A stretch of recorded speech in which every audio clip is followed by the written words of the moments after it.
Welcome back friends. आज हम start करेंगे एक नया चैप्टर लेंगे 11th क्लास का, that is the animal kingdom. Animal kingdom पढ़ने से पहले हम लोग आएंगे थोड़ा सा कुछ इंट्रोडक्शन पार्ट पे, जो मे भी आपने पढ़ा होगा। इसके जो प्रीवियस चैप्टर है, जो chapter number 2, that is the biological classification. Biological classification में आपने पढ़ा होगा कि अगर हम अपने सराउंडिंग्स में देखते हैं, सराउंडिंग्स में जब हम देखते हैं तो वहाँ पे हमें नज़र आते हैं बहुत सारे varieties of living organism, that means diversity of species हमें नज़र आते हैं। ठीक है, जब हम देखते हैं when we look in our surroundings,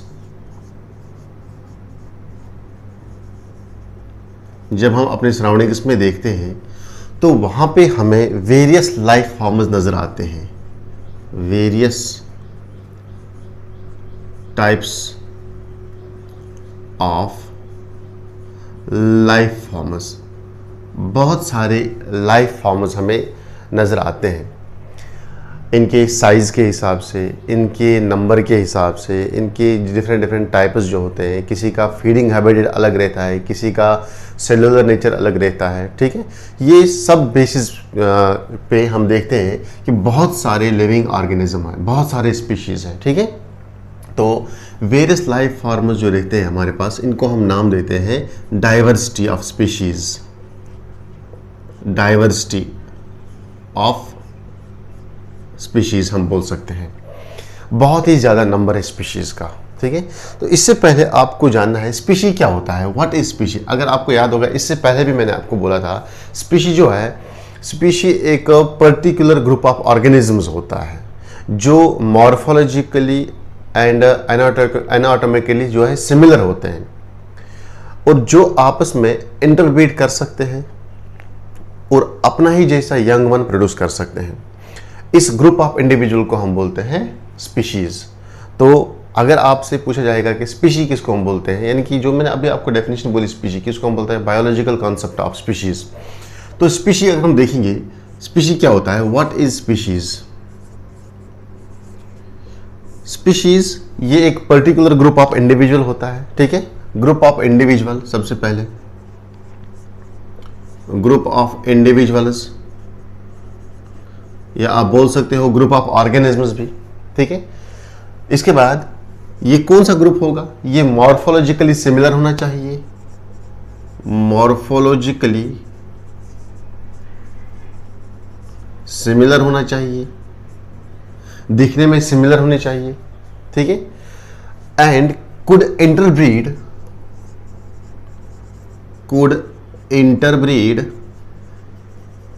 among themselves,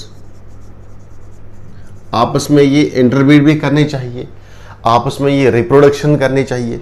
ठीक है, और रिप्रोडक्शन के बाद, इंटरब्रीड के बाद ये जब प्रोड्यूस करेंगे यंग वन, वो यंग वन जो है वो उन्हीं जैसा होना चाहिए।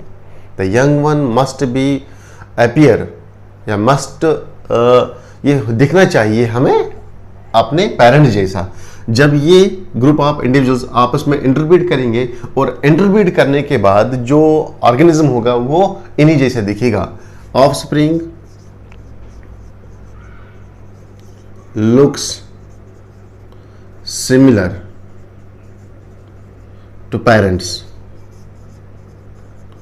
हम सिंपली बोल सकते हैं, जब ये इंटरब्रीड करेंगे तो ये ऑर्गेनिज्म, ये ऑफस्प्रिंग प्रोड्यूस करेंगे ऑफ देयर ओन काइंड, अपने ही जैसा ऑफस्प्रिंग ही प्रोड्यूस करनी चाहिए।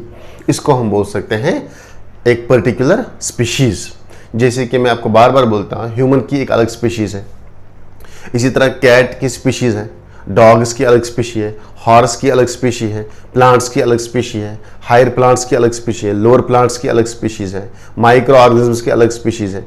इस तरह से बहुत सारे ये स्पीशीज हो गए। तो स्पीशीज के बारे में आप सिर्फ एक ही चीज़ याद रखो कि ऐसा ग्रुप ऑफ इंडिविजुअल जो आपस में इंटरब्रीड कर सकते हैं और अपने ही जैसे यंग वन को जन्म दे सकते हैं, ऐसे ग्रुप ऑफ इंडिविजुअल्स को हम नाम देते हैं स्पीशीज।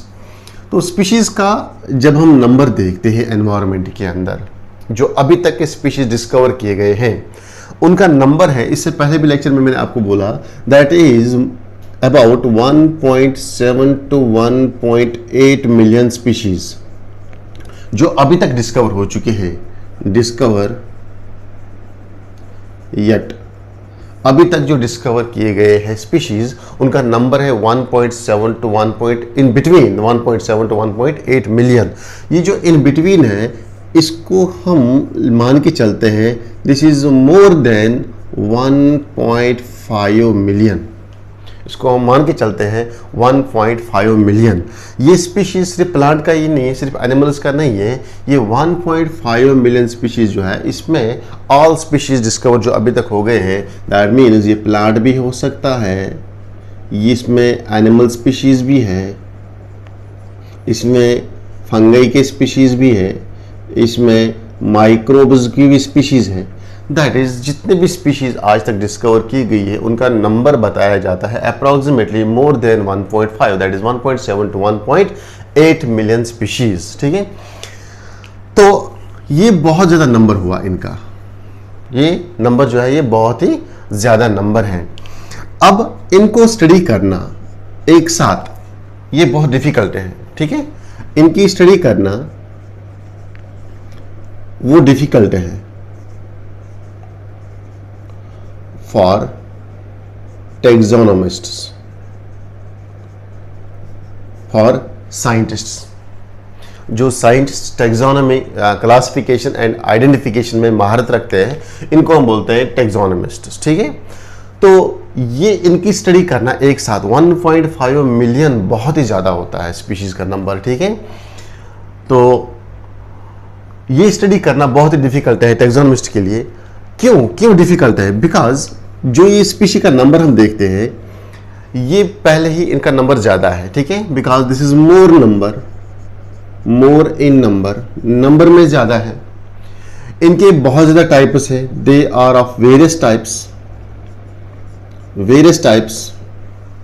इनकी हैबिट्स डिफरेंट है, हर एक स्पीशी का अलग अलग हैबिट्स है, different habits means life activities. इनकी हैबिटेट्स अलग है, हैबिटेट्स मीन्स रहने की जगह। डिफरेंट हैबिटेट्स में डिफरेंट टाइप्स ऑफ स्पीशीज पाए जाते हैं। ठीक है, इनका सेल्यूलर नेचर अलग अलग है, तो ये बहुत सारे जो ये डिफरेंट फॉर्म्स है हमारे पास, इन रीजंस की वजह से इनकी स्टडी जो है, इन स्पीशीज की स्टडी वो बहुत ही डिफिकल्ट है हमारे लिए। यानी कि हम एक साथ इतने सारे एनिमल्स की, इतने सारे प्लांट्स, इतने सारे स्पीशीज की स्टडी नहीं कर सकते हैं, बिकॉज नंबर इनका ज़्यादा है, डिफरेंट टाइप्स है इनके डिफरेंट हैबिटेट्स हैं, डिफरेंट हैबिट्स हैं, डिफरेंट सेलुलर नेचर है इनका। ठीक है, या डिफरेंट मोड ऑफ न्यूट्रिशंस भी है। ये रीजंस की वजह से हम ये स्पीशीज जो है इनकी स्टडी हमारे पास डिफिकल्ट है। तो अब क्या हुआ, साइंटिस्ट ने क्या किया, साइंटिस्ट ने इन 1.5 मिलियन स्पीशीज को ग्रुप्स एंड सब ग्रुप्स में डिवाइड किया। ठीक है, so are divided into groups and sub groups. Species को डिवाइड करना ग्रुप्स एंड सब ग्रुप्स में, इसी चीज को हम नाम देते हैं क्लासिफिकेशन। इसी को हम बोलते हैं क्लासिफिकेशन ऑफ स्पीशीज। क्यों इनको हमने क्लासिफाई किया? ताकि ये स्टडी इजी बनाने के लिए। एक बड़ा सा ग्रुप है एनिमल्स का, एक बड़ा सा ग्रुप है प्लांट्स का, अगर आपको बोलेंगे हम इन सब की स्टडी एक एक करके करो, तो ये तो एक साथ ही पॉसिबल नहीं है, क्योंकि ये बहुत ही टाइम कंज्यूमिंग है एक साथ स्टडी करना, इसमें बहुत ज़्यादा टाइम लगेगा और ये बहुत ही ज़्यादा हैक्टिक है फॉर द साइंटिस्ट। इसलिए साइंटिस्ट ने क्या किया, जितने भी एनिमल्स हैं, जितने भी प्लांट्स हैं, जितने भी माइक्रोब्स हैं, जितने भी फंजे हैं या जितने भी स्पीशीज़ हैं, इनको डिवाइड किया, उनको क्लासीफाई किया अलग अलग स्पीशीज़ के, अलग अलग ग्रुप्स के अंदर, अलग अलग सब ग्रुप्स के अंदर। ठीक है, ये क्लासिफिकेशन इनको क्यों किया इन्होंने? ताकि जो इनकी स्टडी है वो इजी हो जाएगा। ठीक है, in order to make their study easy, ताकि इनके जो कैरेक्टर्स हैं वो हम इजीली जो है वो नोट आउट कर सकते हैं। और क्या है क्लासिफिकेशन का फ़ायदा? और क्लासिफिकेशन का फ़ायदा ये है कि एक ऑर्गेनिज्म जो है इसको प्रॉपरली एक टैक्सोनॉमी का पोजीशन मिले, उसको प्रॉपरली एक सिस्टमैटिक पोजीशन मिले, ठीक है, to give a systematic position of species. इस स्पीशीज का एक प्रॉपर एड्रेस मिलेगा। जैसे मैंने लास्ट टाइम जब मैंने आपको लिविंग वर्ल्ड पढ़ाया, मैंने आपको बोला जो ये टैक्सॉन होता है, जो टैक्सोनॉमिकल कैटेगरी होती है, ये एक एड्रेस रहता है एक स्पीशी का। एक स्पीशी कहाँ पे रहता है, कौन से किंगडम में रहता है, कौन से फाइलम के अंदर, कौन से डिवीजन के अंदर, कौन से क्लास के, ऑर्डर, फैमिली, लास्ट पे हम पूछते हैं जीनस एंड स्पीशीज के अंदर, ठीक है। तो ये एक एड्रेस जैसा होता है। ये हमें कहाँ पे मिलता है? इसको क्लासिफिकेशन के हेल्प से, ठीक है। और इसमें क्या है, एक और फायदा है क्लासिफिकेशन का, अगर आप कोई भी न्यू स्पीशी डिस्कवर करोगे तो वो आप according to the rules of classification उसको हम आइडेंटिफाई कर सकते हैं। Also help us in the classification, also help us to identify new species, to identify new species, and इनको हम अपना टैक्सोनॉमिकल पोजीशन प्रोवाइड करते हैं। फॉर एग्जाम्पल, अगर आपने नया स्पीशी डिस्कवर किया तो आपको मालूम होना चाहिए कि ये स्पीशी को मैं प्लांट में रखूंगा या एनिमल किंगडम में रखूंगा। तो इसके लिए आपके पास प्रॉपर गाइडेंस है क्लासिफिकेशंस के, तो वो क्लासिफिकेशन फॉलो करने के बाद आप लोग क्या कर सकते हो, इस स्पीशी को एक प्रॉपर टैक्सोनॉमिकल पोजीशन प्रोवाइड कर सकते हो, ठीक है। तो ये कुछ यहाँ पे लिमिट्स थे, एडवांटेजेस थे हमारे क्लासिफिकेशन। क्यों क्लासिफिकेशन ज़रूरी है? एक तो ये सारे जो हमारी स्टडी मुश्किल थी, डिफिकल्ट थी, इसको आसान बनाने के लिए पूरे एनिमल्स, पूरे स्पीशीज़ को ग्रुप्स एंड सब ग्रुप्स में डिवाइड किया।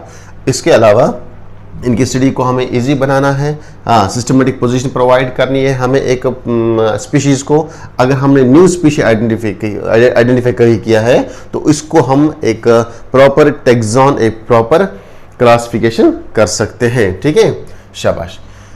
तो इसके बाद जो ये 1.5 मिलियन स्पीशी है, पहले आया था एक साइंटिस्ट, उसका नाम था कार्लस लिनियस, ठीक है। पहले एक साइंटिस्ट आया था, उसका नाम था कैरोलस लिनियस। कैरोलस लिनियस ने ये जो 1.5 मिलियन स्पीशी है, इनको डिवाइड किया था इनटू 1.5 मिलियन स्पीशी जो है, इसने इसको डिवाइड किया था इनटू 2 किंगडम, सिर्फ 2 ग्रुप्स में। एक का नाम इसने दिया था किंगडम प्लांटिया, दूसरे का नाम था किंगडम एनिमलिया। याद रखना, तो इसको हम बोलते हैं 2 kingdom system of classification. 2 kingdom system of classification किसने दिया था? कार्लस लिनियस ने दिया था। ये जितने भी स्पीशीज है डिस्कवर हो गए थे वहां तक के, उनको इसने सिर्फ 2 किंगडम्स में डिवाइड किया था। एक का नाम इसने दिया किंगडम प्लांटिया और दूसरे का नाम दिया इसने किंगडम एनिमलिया। तो हम बोल सकते हैं कि कार्लस लिनियस ने दिया था 2 किंगडम सिस्टम ऑफ क्लासिफिकेशन, ठीक है। इसके बाद एक और साइंटिस्ट आया नंबर 2 पोजीशन पे, उसका नाम था रॉबर्ट एच विटाकर। बहुत ही मशहूर साइंटिस्ट हैं बायोलॉजी का, Robert H Whittaker. In the year 1969 Robert Whittaker आया था 1969 में। और 1969 में इसने क्या किया, जितने भी स्पीशीज हैं इसने इनके कुछ कैरेक्टर्स जो है पहचानने की कोशिश किया, कुछ बेसिस पे इसने इसको क्लासिफाई किया, ये 1.5 मिलियन ऑफ स्पीशीज को। तो वो बेसिस ऑफ क्लासिफिकेशन क्या थी, यानी कि विटाकर ने ऑर्गेनिजम्स को क्लासिफाई किया, ठीक है, इनटू द 5 किंगडम सिस्टम, ठीक है। इसने 5 किंगडम्स में पूरे ऑर्गेनिज्म जितने भी स्पीशीज थे इनको डिवाइड किया। It give 5 kingdom system of classification. याद रखना, विटाकर, R.H. विटाकर भी इसको हम बोलते हैं, या रॉबर्ट एच विटाकर आया था 1969 में।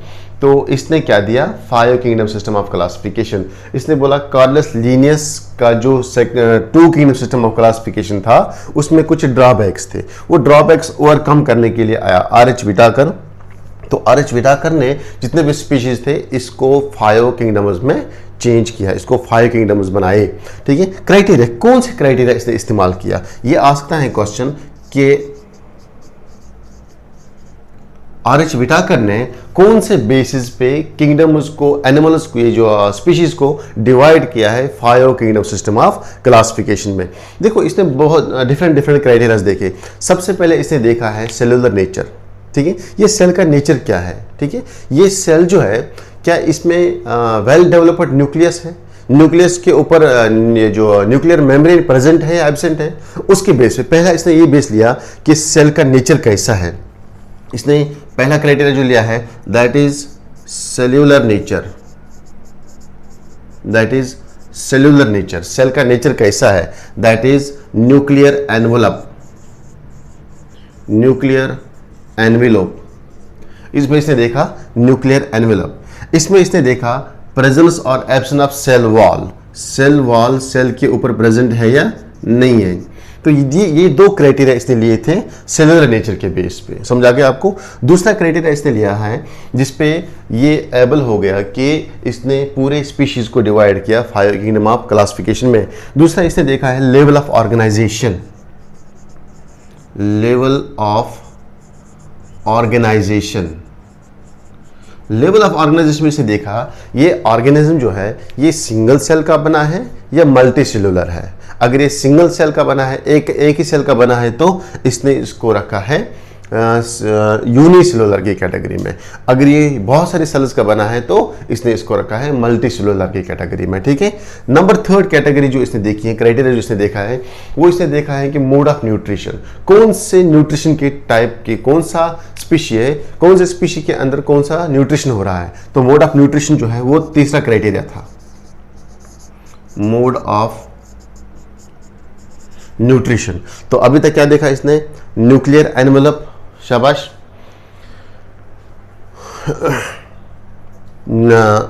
Cell wall, level of organisation, mode of nutrition. ठीक है, तो ये 4-5 आप बोल सकते हो, दीज आर द 4 और 5 क्राइटेरियाज जिसके बेस पे आर.एच. व्हिटाकर ने इन स्पीशीज को 5 किंगडम्स में डिवाइड किया। ठीक है, तो देखेंगे वो 5 किंगडम्स कौन थे। तो चलो इसका स्क्रीनशॉट आप ले लो, इसके बाद मैं बताऊंगा आपको व्हिटाकर की क्लासिफिकेशन क्या थी।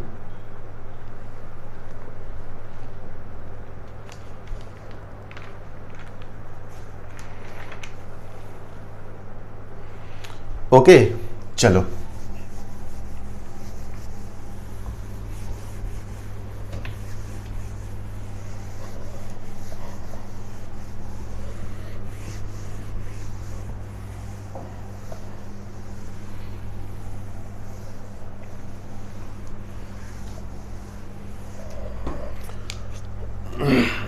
जितने भी स्पीशीज थे आर.एच. व्हिटाकर ने इनको, आर.एच. व्हिटाकर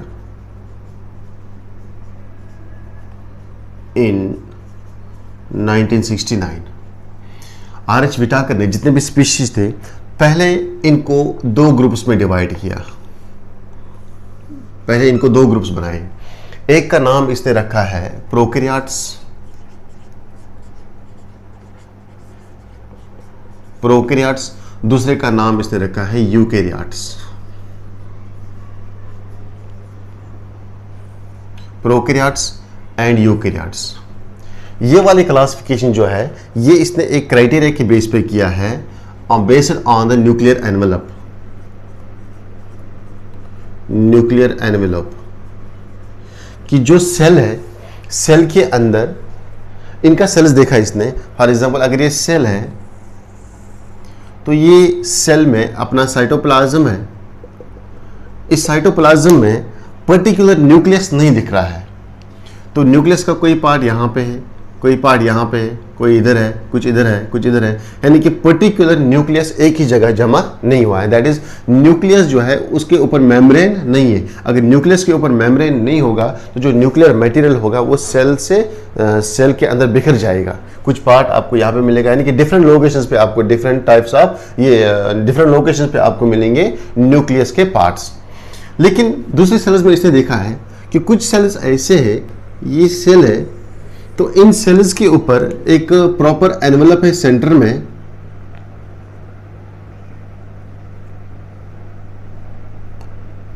इसके अंदर बैठा है न्यूक्लियर मटेरियल। ठीक है, तो ऐसे सेल्स को, ऐसे ऑर्गेनिज्म को इसने नाम दिया है यूकेरियोट्स। तो वेल मॉडिफाइड, मैं लिखूंगा यहां पे well developed nuclear envelope, well developed nuclear envelope. इसमें nuclear envelope is not well developed. Nuclear envelope जिसको हम बोलते हैं nuclear membrane, nuclear membrane not well developed, या आप बोल सकते हो यहां पे न्यूक्लियर मेम्ब्रेन एब्सेंट है, यहां पे न्यूक्लियर मेम्ब्रेन प्रेजेंट था। ठीक है, तो इस बेस पे पहला इसने जितने भी स्पीशीज थे इस विटाकर ने इसको prokaryote group and eukaryotic group में चेंज किया। इसके बाद इसने देखा इनको, जो ये प्रोकैरियोट्स हैं, ठीक है, प्रोकैरियोट्स में पहले न्यूक्लियर एनवलप एब्सेंट था। दूसरा कैरेक्टर क्या देखा इसने, they are unicellular, they are unicellular. Unicellular means made up of single cell, made up of single cell, ये सिंगल सेल के बने होते हैं। ठीक है, और यूकैरियोट्स को इसने देखा है they are mostly multi cellular, they are mostly multi cellular. ठीक है, तो ये यूनिसेल्यूलर है और ये मल्टी सेल्यूलर है। ठीक है, शाबाश। इसके बाद इसने देखा ये जो प्रोकैरियोट्स हैं इसके अंडर में सिर्फ एक ही किंगडम आता है, एक ग्रुप आता है, बड़ा सा ग्रुप इसके अंदर। इसने नाम रखा है इनको किंगडम मोनिरा, इसने नाम रखा है इनको किंगडम मोनिरा, याद रखना। तो प्रोकैरियोट्स के अंदर सिर्फ एक ही किंगडम है, दैट इज द किंगडम मोनिरा। इसके क्या क्या कैरेक्टरिस्टिक्स हैं, सारे कैरेक्टरिस्टिक्स आपको यहाँ पे याद नहीं रखने हैं। Main character they are the unicellular single celled, और इनके पास जो सेल होता है, सेल के अंदर न्यूक्लियस के ऊपर प्रॉपर मेम्ब्रेन नहीं है, nuclear membrane is absent and they are unicellular. नाम रखा है इसका किंगडम मोनिरा, एक बड़ा सा ग्रुप बना है, किंगडम मोनिरा में रखा। बाकी जितने भी एनिमल, जितने भी स्पीशीज बचे जिनके पास मोस्टली जो मल्टीसेल्यूलर थे और जिनके सेल के न्यूक्लियस के ऊपर मेम्ब्रेन एनवलप प्रेजेंट था, तो इसने इनको डिवाइड किया 4 किंगडम्स के अंदर। ठीक है, तो 4 किंगडम्स के अंदर, तो पहला किंगडम आया यहां पे kingdom protista, kingdom protista, kingdom fungi, kingdom plantae and kingdom animalia. ठीक है, कितने किंगडम्स आए अब, 5 किंगडम। एक किंगडम आता है प्रोटोजोअन्स का और 4 किंगडम आते हैं, सॉरी, एक किंगडम आता है प्रोकैरियोट्स का और 4 किंगडम आते हैं यूकैरियोट्स के अंदर। तो इसमें मैंने आपको बोला दिस इज यूनिसेल्यूलर, और ये सभी जो है these all are the well defined nuclear membrane। इन सब के पास है well developed nuclear membrane, nuclear envelope present है इन सब के पास। लेकिन इसमें ये 3 जो है these 3 have multicellular, ये मल्टीसेल्यूलर है, मल्टी सेल्यूलर यूकैरियोट्स, यूकैरियोट्स है, ये वेल डिफाइंड न्यूक्लियस है, वेल डिफाइंड न्यूक्लियर मेम्ब्रेन है, लेकिन मल्टी सेल्यूलर है। अब ये एक बचा, ये जो है this is also the eukaryote, लेकिन ये सिंगल सेलेड है, तो मैं लिख सकता हूं यूनिसेल्यूलर यूकेरियोट, यूनिसेल्यूलर यूकेरियोट है ये। तो ये क्या है, these are the unicellular prokaryote and unicellular eukaryote. तो मैं लिख सकता हूं the what is the major difference between the kingdom monera and kingdom protista. Kingdom monera क्या है, these are the unicellular prokaryotes, these are the unicellular prokaryotes and these are the unicellular eukaryotes. Okay,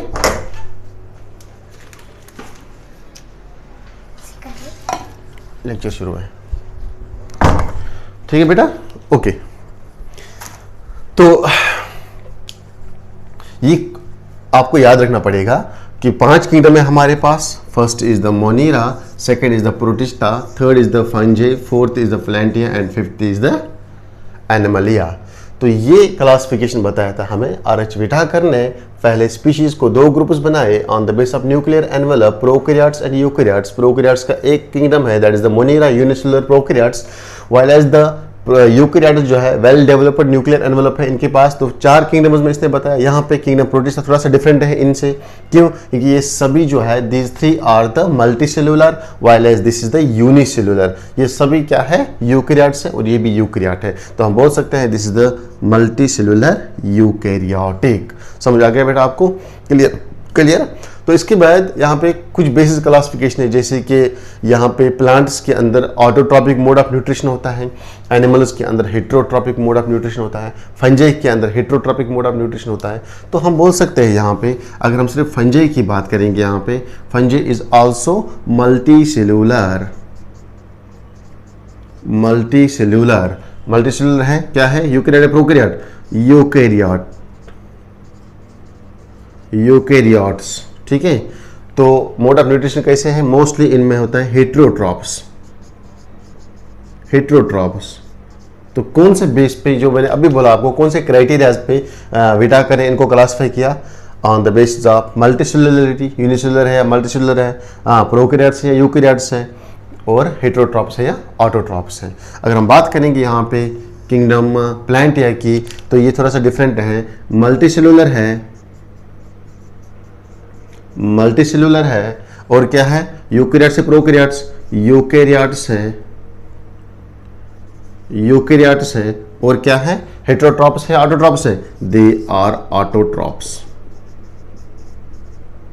ये याद रखना, autotrophs, ये photosynthetic organisms है। इसके बाद हम एनिमल्स पे आएंगे। एनिमल्स भी क्या है, मल्टीसेल्युलर है, प्रोकैरियोट्स है, यूकेरियोट्स है, यूकेरियोट्स। हाँ, mode of nutrition also heterotrophs में। समझ आ गया बेटा आपको? तो यहां पे भी हेट्रोट्रॉपिक न्यूट्रिशन है, यहां पे भी हेट्रोट्रॉपिक न्यूट्रिशन है। तो डिफरेंस क्या है फिर? लेकिन जो इनकी हेट्रोट्रॉपिक न्यूट्रिशन है that is the saprotrophic mode of nutrition. इनकी जो न्यूट्रिशन है that is the holozoic nutrition. Holozoic nutrition में क्या होता है, इंजेशन, डाइजेशन, एब्जॉर्प्शन, एसिमिलेशन, एजिशन वगैरह वगैरह, ठीक है, वो हम यहाँ पे नहीं पढ़ना है। तो इस तरह इसके बाद तो ये तीनों के थोड़ा सा आपको डिफरेंस यहाँ पे आए, किस बेस पे इसने क्राइटेरिया इसको बनाया, ठीक है। इसका स्क्रीनशॉट ले लो। अब हमें इनमें कुछ भी नहीं पढ़ना है, इनमें हमें पढ़ना है सिर्फ किंगडम एनिमल्स, ठीक है। और एक चीज याद रखो आप, kingdom animal is also known as the metazoa. इसने एक को नाम रखा है इसका मेटाजोआ। चलो इसका स्क्रीनशॉट ले लो, आगे आएंगे मेटाजोनस पे। शाबाश।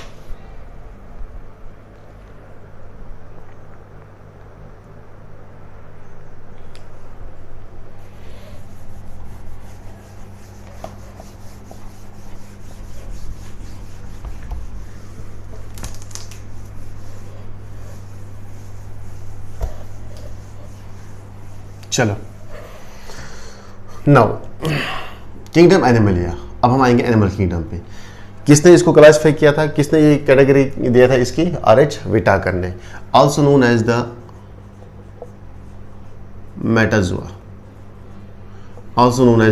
मेटाजोआ। सबसे बड़ा किंगडम जो है that is the kingdom animalia. Metazoans को बोलते हैं। तो ये मेटाजोनस जो है इनको इसने फर्दर डिवाइड किया ग्रुप्स एंड सब ग्रुप्स में, ग्रुप्स में सब ग्रुप्स में। तो किस बेस पे?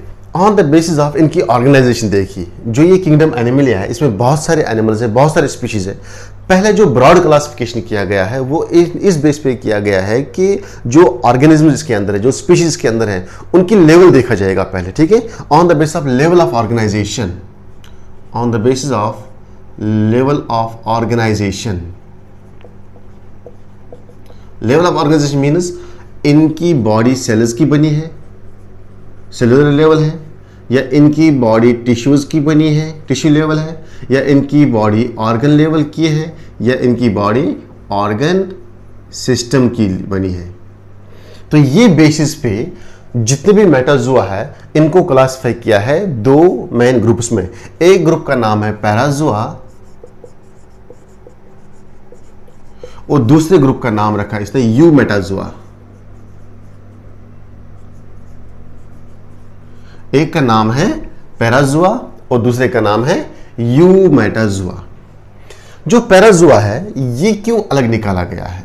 ये सबसे अलग है क्योंकि इसमें जितने भी ऑर्गेनिजम्स हैं वो ऑर्गेनिजम्स की जो लेवल ऑफ ऑर्गेनाइजेशन है वो सबसे डिफरेंट है। That is a cellular level of organization. पहला पॉइंट आप याद रखो, इनके पास है cellular level of organization, cellular level of organization. Body जो है वो ओनली सेल्स के बने हैं। तो फिर क्या ये यूनिसेलुलर होंगे? नहीं, दे आर मल्टीसेलुलर। अभी हमने देखा एनिमल किंगडम ऑल मल्टीसेलुलर है, मल्टीसेलुलर है, यूकैरियोट्स है एंड दे आर हेटेरोट्रॉप्स। तो लेकिन यहाँ पे एक अलग सा ग्रुप है जिसमें सिर्फ सेल्स है। ये देखो ओनली सेल्स, बॉडी है बहुत सारी सेल्स की बनी है। They are multicellular, they are multicellular. Sir अगर ये मल्टीसेलुलर तो फिर हम टिश्यू बना सकते हैं, इनको टिश्यू ग्रेड ऑफ ऑर्गेनाइजेशन बता सकते हैं? नहीं, टिश्यू क्यों नहीं बता सकते? क्योंकि सेल्स के बीच में इंटरस्टिशियल फ्लूइड प्रेजेंट नहीं है। सेल्स के बीच में इंटरस्टिशियल फ्लूइड प्रेजेंट नहीं है। ये जो सेल्स के बीच में इंटरस्टिशियल फ्लूइड होता है, नो इंटर, या सिंपली बोल सकते हैं tissue fluid, no tissue fluid in between sales.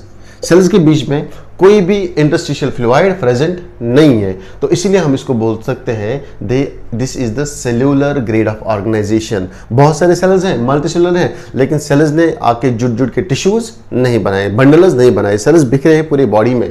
तो इसको हम बोलते हैं पैराजोआ।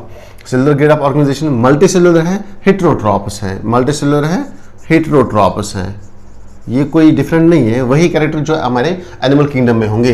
तो इसका एक फाइलम है, एक सिंगल फाइलम है इसके अंदर, फाइलम पोरीफेरा। याद है ना, जब हम क्लासिफिकेशन करते हैं तो सबसे बड़ा यूनिट कौन सा है क्लासिफिकेशन का? Kingdom. Keep parts clean otherwise family get sick. पहले क्या हम लगाते हैं? किंगडम, तो फिर फाइलम, फिर क्लास, ऑर्डर, इस तरह से हम आते हैं। तो ये पहले ग्रुप्स थे, बहुत ही बड़े ग्रुप्स, किंगडम एनिमलिया। अब किंगडम एनिमलिया को हमने डिवाइड करना है फाइलम्स के अंदर। तो एक फाइलम, सिंगल फाइलम जो है वो आता है अंडर द पैराजोआ। इसके बाद यूमेटाजोआ।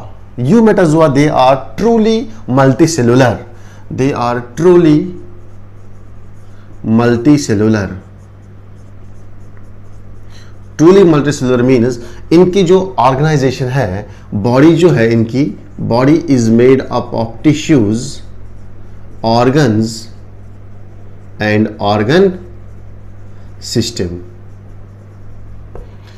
क्लियर? सिंपल आपको याद रखना है। पैराजोआ एंड मेटाजोआ में क्या डिफरेंस है? पैराजोआ में ऑर्गन जो बॉडी लेवल है वो सिर्फ सेल्स तक ही महदूद है, ओनली लिमिटेड टू सेल्स। लेकिन जो यूमेटाजोआ है they are truly multicellular. Cells ने जुट के टिश्यूज बनाया, ऑर्गन्स बनाया एंड ऑर्गन सिस्टम बनाया। तो हम बोल सकते हैं जो यूमेटाजोआ की बॉडी है दैट इज द कॉम्प्लेक्स, ठीक है, complex grade of organization, complex body as compare to the parazoa. Parazoa में क्या होती है? Simple body, simple body organization है तो इसमें, ठीक है। तो फिर हम बात करेंगे यहाँ पे, अगर इसमें एक ही फाइलम आया था तो इसको हम फिर से डिवाइड करेंगे फाइलम्स के अंदर, तो इसमें तकरीबन 10 फाइलम्स आते हैं। तो टोटल जो एनिमल किंगडम है, टोटल जो मेटाजुआ है, इसमें आपको आएंगे 11 फाइलाज। 11 फाइलाज, फाइलम एक फाइलाज हो गए बहुत सारे। तो अगर फर्स्ट फाइलम इसमें आया फाइलम पोरीफेरा, तो यू मेटाजुआ के 10 और फाइलम्स हैं। नंबर सेकंड इसमें आएगा सिलेंट्रेटा, सिलेंट्रेटा का दूसरा नाम है निडेरिया भी, निडेरिया, ठीक है। फाइलम नंबर थर्ड इसमें आएगा, दैट इज द टिनोफोरा, ठीक है। इसके बाद इसी के अंदर आएगा प्लेटीहेल्मिन्थेस,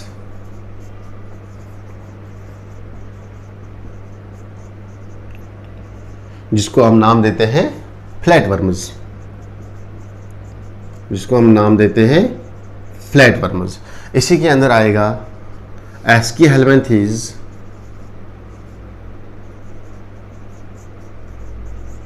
जिसको हम नाम देते हैं निमेंथिहेल्मिन्थेस।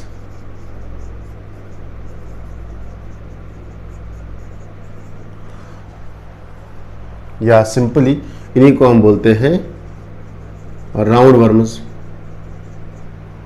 इसके बाद इसी में आएगा phylum number 6, that is the Annelida, Annelida. Phylum number 7 arthropoda, arthropoda सबसे बड़ा किंगडम एनिमल किंगडम में, सबसे बड़ा फाइलम एनिमल किंगडम में और पूरे एनिमल वर्ल्ड में। नंबर 8 इज द मोलस्का, ठीक है, मोलस्कन्स। इसी में आएगा नंबर 10 इकाइनोडर्मेटा,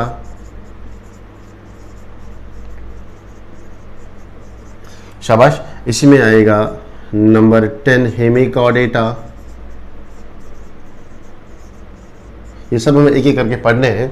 और नंबर 11 इज कॉर्डेटा। ये आपके पास टोटल एनिमल किंगडम की 11 फाइलम्स हैं। नंबर 1 फाइलम पोरीफेरा किस में आता है, पैराजोआ ग्रुप के अंदर, ठीक है। इसके बाद जितने भी बाकी 10 फाइलम्स बचे हैं वो 10 के 10 फाइलम्स आते हैं यू मेटाजोआ के अंदर। इस तरह भी क्वेश्चन पूछ सकते हैं कि यू मेटाजोआ के अंदर कौन सा फाइलम नहीं आता है। 3 फाइलम इसमें देंगे, 1 फाइलम देंगे आपका फाइलम पोरीफेरा, ठीक है। तो ये जो फाइलम पोरीफेरा है, these are also known as the pore bearing animals, pore bearing, ये हम पढ़ेंगे आगे, पोर बियरिंग एनिमल्स, जिसको हम बोलते हैं स्पॉन्जेस, जिसको हम नाम देते हैं स्पॉन्जेस भी, ठीक है। इनके बारे में पोर्स होते हैं। तो यहाँ पे आप ये चीज़ याद रखो, this is the broad classification metazoans की, किंगडम एनिमलिया की।